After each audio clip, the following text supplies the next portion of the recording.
할렐루야. 오늘 새벽 예배에 나오신 우리 성도님들을 사랑하고 축복합니다. 하나님의 크신 은혜가 여러분의 삶에 차고 넘치기를 소망합니다. 여러분, 새벽에 나오시는 우리 성도님들, 또 온라인으로 예배를 드리는 우리 성도님들은 지금 코로나 또 19 종식을 위해서도 기도해 주시고, 또 한국교회 회복을 위해서도 기도해 주시기 바랍니다. 계속적으로 교회 안에 부정적인 또 좌절되어지는 이야기들이 많이 있어요. 코로나19가 끝나고 나서 어떻게 될 것인가, 교회의 위기다. 그런데 위기가 기회입니다. 그렇지 않습니까? 우리가 더 간절한 마음으로 하나님 앞에 구하고 기도할 때 하나님께서 회복해 주시는 것뿐만 아니라 더 놀라운 부흥을 허락해 줄 줄 믿습니다. 그 믿음을 가지고 기도해 주는 우리 영적인 군사들이 되어지기를 소망합니다. 오늘 함께 나눌 말씀은 요나서 1장입니다. 요나서 말씀은 우리가 너무나 잘 알고 있는 말씀입니다. 요나서는 말씀을 중심적인 내용은 뭐냐면 자기 중심적인 생각들을 내려놓고 하나님의 생각을 가지고 열방을 품으라는 말씀입니다. 오늘 요나서 1장 1절에 보면 이런 말씀이 있어요. 여호와의 말씀이 아미떼의 아들 요나에게 임하니라 이르시되 라고 나와 있습니다. 여호와의 말씀이 아미떼의 아들, 아미떼라는 단어를 찾아보니까 이 히브리어로 아미타이라는 단어더라고요. 이 아미타이라는 단어는 진실하다, 신실하다는 뜻이 있습니다. 이 아멘이라는 단어, 네, 그렇게 될 줄 믿습니다. 하나님의 말씀대로 될 줄 믿습니다. 하나님 말씀 진실입니다라는 이 아멘의 단어가 이 아미타이라는 단어에서 파생됐다고 합니다. 무엇을 말합니까? 이 요나의 아버지는 신실한 이 믿음의 사람이었다라는 거죠. 하나님을 갈망하고 하나님 앞에 진실하고자 애썼던 사람이 요나의 아버지였습니다. 그 아버지가 이 요나라는 이름을 지었을 때 이 요나라는 뜻은 뭐냐면 비둘기입니다. 비둘기. 왜 비둘기로 지었을까? 이 요나의 이름의 뜻은 비둘기인데 이 비둘기는 무엇을 상징합니까? 평화, 용서이지 않습니까? 그러니까 자신의 아들이 이 하나님의 뜻 가운데 살면서 하나님과 인간 사이의 그 중보자로서 하나님의 말씀을 대언하는 평화의 사도로 살기를 소망하는 마음이 아마 있었을 것입니다. 여호와의 말씀이 아미떼 아들 요나에게 임하니라 이르시되 라고 나와 있어요. 2절에 보면 이렇게 있습니다. 우리 같이 읽겠습니다. 시작. 너는 일어나 저 큰 성읍 니느웨로 가서 그것을 향하여 외치라. 그 악독이 내 앞에 상달되었음이니라 하시니라. 너는 일어나 저 큰 성 니느웨로 가서 라고, 아수르의 수도 니느웨로 가서 하나님의 말씀을 외치라라고 이야기하고 있습니다. 무엇을 외칩니까? 회개하라는 거예요. 돌이켜오라는 겁니다. 일어나 가서 외치라라고 말하고 있어요. 왜 그렇습니까? 내 앞에 상달됐습니다. 악독이 상달되었다. 죄악이 가득 찼다라는 것입니다. 회개의 소리를 외치라고 이야기하고 있어요. 그런데 요나가 어떻게 했습니까? 3절에 보면 그러나라고 했어요. 그러나 하나님의 말씀에 순종하기보다는 자기의 고집, 자기의 생각으로 하나님의 뜻을 거부하고 있는 요나의 모습을 보고 있다는 거죠. 그는 어디로 갔습니까? 니느웨로 가는 것이 아니라 다시스로 갔어요. 왜 요나가 그랬을까? 역사적 배경을 보면 이 아수르라는 나라는 자꾸만 이 북이스라엘 남유다를 공격했던 나라였습니다. 이 요나가 예언했을 당시는 같이 함께 예언했던 선지자는 누구냐면 호세와 아모스 선지자였습니다. 호세와 아모스, 요나가 활동했던 이 북이스라엘 어떤 나라였냐? 여로보암 2세가 활동했던 시대였습니다. 여로보암 2세로 말미암아 영토가 확장되어지고 많은 풍요를 누리고 있을 그 당시였다라는 거죠. 그래서 이 오늘 요나가 열왕기하 14장 25절의 말씀처럼 이 풍요를 선언하기도 했습니다. 북이스라엘 가운데 풍요가 넘쳤고 그로 말미암아 그들 안에 영적인 타락이 있었어요. 요나의 마음에 북이스라엘에 가서 예언하고 싶은 마음도 있었습니다. 그러나 하나님은 요나를 이 아수르의 수도 니느웨로 가서 선포하라고 말씀하고 있습니다. 자신들을 괴롭히는, 자신들을 힘들게 하는 이 아수르에 가서 말씀을 선포하라고 오늘 하나님께서 이야기하고 있습니다. 그래서 요나의 마음이 무엇에 있습니까? 싫었던 거예요. 자신들을 괴롭히는 이 아수르에 가서 말씀을 선포하는 것을 요나는 싫어했습니다. 그래서 그가 다시스로 도망하는 것을 보게 되어집니다. 그런데 3절에 이런 말씀이 있어요. 그러나 요나가 여호와의 얼굴을 피하려고 일어나 다시스로 도망하려 하여 욥바로 내려갔더니 마침 다시스로 가는 배를 만난지라. 여호와의 얼굴을 피하여 그들과 함께 다시스로 가려고 뱃삭을 주고 배에 올랐더라 라는 말씀이 있어요. 말씀에 여호와의 얼굴을 피하려고, 여호와의 얼굴을 피하려고. 그런데 이 단어가 한 번만 나오는 게 아니라 3절에 두 번이 나옵니다. 여호와의 얼굴을 피하려고, 또 배를 만난지라 여호와의 얼굴을 피하려고. 하나님을 향해 나아가는 것이 아니라 하나님과 멀리 떨어지고 도망가고 있는 요나를 보게 되어집니다. 그런데 이 3절에 보면 마침이라는 단어가 나왔어요. 제가 말씀을 읽는데 마침, 평소 때 보지 못했던 단어가 나오는 거예요. 마침 다시스로 가는 배를 만난지라. 어떻게 보면 요나에게 그래, 내가 선택했던 것이 맞아라고 그 마음 가운데 긍정을 줄 수 있는 단어라는 거예요. 어떻게 마침 다시스로 가려고 했는데 마침 다시스로 가는 배가 이렇게 있지라고 하면서 자기가 선택했던 것이 맞다라고 줄 수 있는 상황이라는 거죠.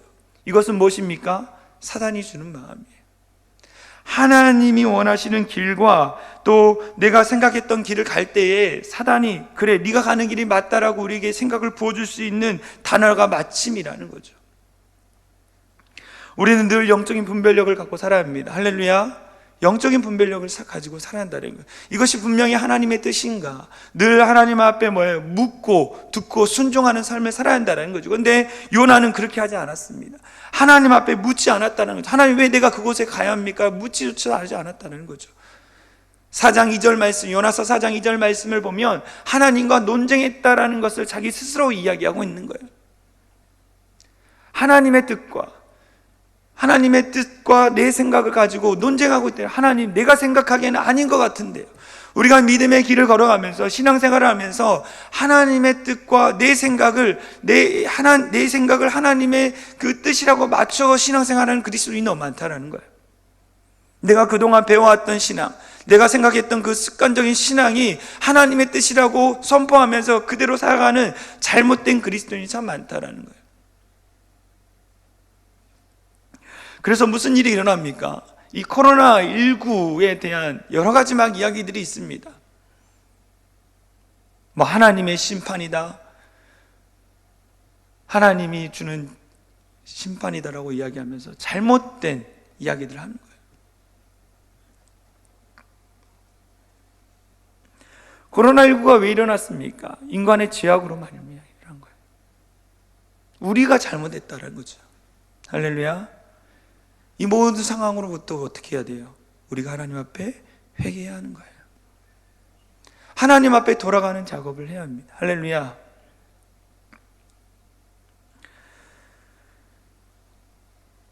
요나의 영적인 상태를 보면 자꾸만 내려가요. 오늘 말씀에 보면 이런 말씀이 있어요. 3절에 보면 욥바로 내려갔더니 라고 했어요. 욥바로 내려갔더니. 또 5절에 보면 배 밑층으로 내려가서라는 거예요. 그리고 2장 6절에 보면 산의 뿌리로 내려갔더니 라고 나와 있어요. 요나의 영적인 상태가 어떻습니까? 자꾸만 내려갔어요. 우리는 어떻게 돼야 돼요? 영적으로 자꾸만 올라가야 돼요. 하늘에 계신 하나님을 바라보며 영적으로 충만해져서 하나님을 바라보는 우리가 돼야 한다는 거죠. 그런데 요나는 어땠습니까? 자기의 생각이 맞다라고 하고, 자기의 신앙이 맞다라고, 자기가 선택한 것이 맞다라고 생각하면서 자꾸만 내려가는 거예요. 영적인 무지함 가운데 빠지는 요나를 보게 되어집니다. 그런데 이방인 사공들이 와서 뭡니까? 끼어 일어나라, 너희 신에게 구하라고 오늘 말하고 있습니다. 오늘 한국교회가 끼어있지 않으면 세상 사람들이 교회여 일어나라, 교회여 깨어나라고 말한다라는 거예요. 오늘도 우리에게 외치고 있습니다. 교회가 무엇을 해야 합니까? 깨어 기도할 때라는 거죠. 자꾸만 이 매스컴에, 대중매체에 이 교회에 대한 이야기가 나와요. 막 교회에 대한 이야기. 이 코로나가 터지고 나서 이 식당에서 일하는 분이 와서 이런 얘기를 하더라고요. 목사님, 저희가 일하는 식당에 교인들이 와서 모여서 식사를 하면 손님들이 들어왔다가도 나가요. 이런 얘기를 하더라고요. 마음이 참 아팠습니다. 우리가 무엇을 할 때입니까? 하나님 앞에 회개하고 다시 돌아갈 때라는 거예요. 돌아갈 때는 어떻게 합니까? 침묵해야 하는 거예요. 침묵. 하나님의 뜻을 구하는 거예요. 무엇을 하기보다는 침묵하고 하나님의 뜻을 구해야 돼요. 요나가 영적인 무지에 끊임없이 빠지고 있습니다. 영적인 침체 가운데 빠졌다라는 거죠. 잠자던 요나, 자꾸만 내려가는 요나, 그 요나를 하나님께서 이방인을 통해서 깨우는 작업을 하시는 거예요. 그러면서 이 일이 누구로부터 왔는지 제비뽑기를 합니다. 그리고 요나로부터 온 것을 알고 너는 어떤 사람이냐 질문했을 때 9절에 이야기합니다. 그가 대답하되 나는 히브리 사람이요 바다와 육지를 지으신 하늘의 하나님 여호와를 경외하는 자로다 하고, 이 말씀을 보면 이 요나가 신실한 아주 믿음이 좋은 사람인 것처럼 보입니다. 근데 문제가 터졌을 때에 참된 그리스도인이 나오는 거예요. 이 문제가 일어났을 때 요나가 어떻게 했습니까? 사람들이 막 두려워하고 있었어요. 풍랑이 닥치니까 두려워하고 있었어요. 12절 말씀 읽어보겠습니다. 시작. 그가 대답하되 나를 들어 바다에 던지라. 그리하면 바다가 너희를 위하여 잔잔하리라. 너희가 이 큰 폭풍을 만난 것이 나 때문인 줄 내가 아노라 하니라 라고 나와 있어요. 나를 들어 바다에 던지라. 너무나 멋지지 않습니까? 이 문제가 일어나는 것은 나 때문이라. 나를 들어서 바다에 던지라. 그럼 잔잔해질 것이라고 이야기합니다. 너무나 멋진 책임감 있는 사람인 것처럼 보입니다. 그러나 다시 말씀을 다시 읽어보면 이것은 영적인 교만이라는 거예요. 무엇입니까? 문제가 닥쳤을 때에 믿음의 사람은, 참된 그리스도인은 하나님 앞에 엎드려 기도하는 자예요.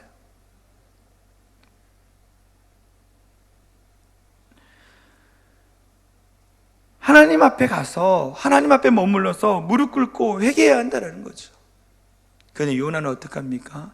자신을 던지라고 얘기해요. 책임감 있어 보인다는 거예요. 그런데 아닙니다. 영적인 교만이 있다는 거죠. 영적인 만영이에요. 하나님 앞에 먼저 무릎을 꿇어야 돼요. 요나 안에 영적인 교만한 마음, 고집들이 있었던 것 같습니다. 그래서 하나님이 어떻게 하셨습니까? 이 이방인 사공들을 통해서 그를 바다에 던지고, 그리고 그가 바다에 빠짐으로 말미암아 이 물고기 뱃속에 있게 되어지는 거예요. 왜 물고기 뱃속에 있을까? 이 영적인 교만함, 영적인 만영을 하나님이 빼는 작업을 하셨을 거라는 생각을 해요. 3일 동안 물고기 뱃속에 있으면서 그 안에 있는 영적인 교만한 마음을 계속적으로 빼내는 작업을 해요. 그가 어떻게 했습니까? 물고기 뱃속에 있으면서 무릎을 꿇었다는 거죠. 무릎을 꿇었어요. 우리 안에 영적인 교만함이 있을 수 있습니다. 하나님 앞에 어떻게 합니까? 다 내려놔야 돼요. 하나님 앞에 기도하면서 정말 하나님, 내 안에 영적인 교만함, 그동안 내가 습관하였고 내가 남들보다 기도를 많이 했고 예배를 많이 했다라고 자부하면서 나는 정말 믿음이 좋은 신실한 그리스도인이라고 말했던 그 교만한 마음을 하나님 앞에 회개하는 시간들을 가져야 한다는 거죠. 오늘날 한국교회가 어떻겠습니까? 그동안 많은 하나님의 영적인 부흥들을 주셨어요. 근데 그 부흥이 내가 한 것처럼, 우리가 한 것처럼, 내가 한 것이 아니고 우리가 한 게 하나도 없다라는 거예요. 누가 하셨습니까? 하나님이 하셨죠. 하나님이 우리 역청교회를 48년 전에 이곳 가운데 세우시고 하나님이 영적인 부흥을 주셨죠. 하나님이 여러분을 선택하셨고 하나님이 여러분을 이곳에 부르셔서 기도하게 하시고 하나님이 여러분들이 영적인 가정의 파수꾼을 세우셨어요. 내가 잘나서? 내가 믿음이 좋아서? 아니에요, 여러분. 하나님이 하신 거라는 거예요.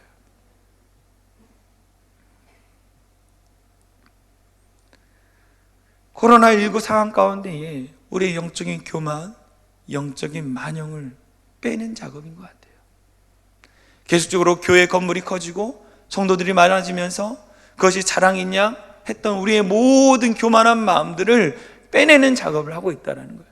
그리고 참된 그리스도인, 정말 신실하게 하나님을 바라보고 하나님을 의지하고 하나님만을 위해 살고자 소망하는 사람들을 하나님이 선택하고 그들을 통해서 다시 하나님이 제2의 부흥, 회복을 하나님이 경험케 하시려고 이런 작업을 하시는 것 같습니다. 우리가 어떻게 해야 할까요? 침묵하고 영적인 일들을 위해서 기도하는 거예요.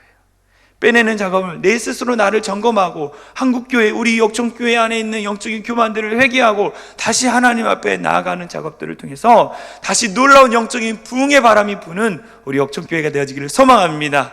이 은혜를 경험하고 이것을 기대하는 마음으로 살아가는 우리 모든 성도님들 되어지길 소망합니다. 제가 기도하고 함께 기도하며 나가겠습니다. 사랑과 은혜가 많으신 하나님 감사합니다. 오늘도 살아계시는 하나님을 의지하며 나아갑니다. 하나님, 우리 안에 영적인 교만함이 있습니다. 내가 잘나서, 우리가 잘해서, 우리 교회가 무엇인가를 해냈기 때문에 하는 것이 아니라 정말 하나님께서 하신 것을 분명히 묻고 정말 하나님께서 앞으로도 행하실 것을 우리가 믿고 나아가는 우리 모든 성도들 되어질 수 있도록 인도하여 주시옵소서. 하나님, 혹여나 우리 마음 안에 영적인 교만함이 있다면 하나님 앞에 다시 한번 무릎을 꿇고 회개하는 시간을 갖기 원합니다. 그로 말미암아 내 모든 영적인 교만함, 무지를 다 떨쳐버리고 다시 한번 정결한 마음으로 하나님 앞에 머무는 우리 모두가 되어지게 하여 주시옵소서. 초대교회에 정말 순수했던 그 놀라운 믿음으로 돌아가는 우리 모두가 되어지기를 소망합니다.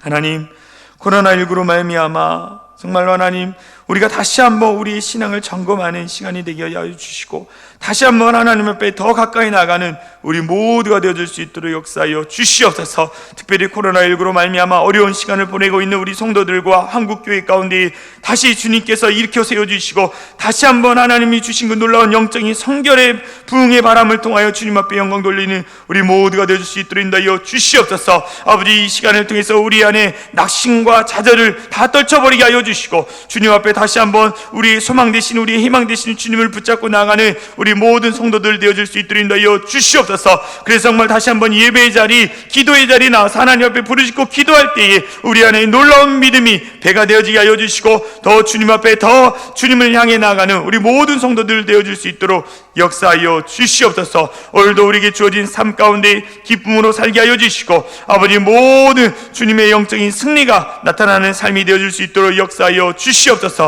그렇게 하실 주님을 찬양하며 우리를 원하신 예수 그리스도의 이름으로 간절히 기도하옵나이다. 아멘. 이 시간 주여 한번 외치며 간절히 기도하며 나가겠습니다. 주여. 사랑 은혜가 많으신 하나님 감사합니다. 우리 안에 더 주님을 바라볼 수 있는 믿음이 있게 하여 주시옵소서. 더 주님을 찾고 구할 수 있는 우리 모두가 되어지게 하여 주시옵소서.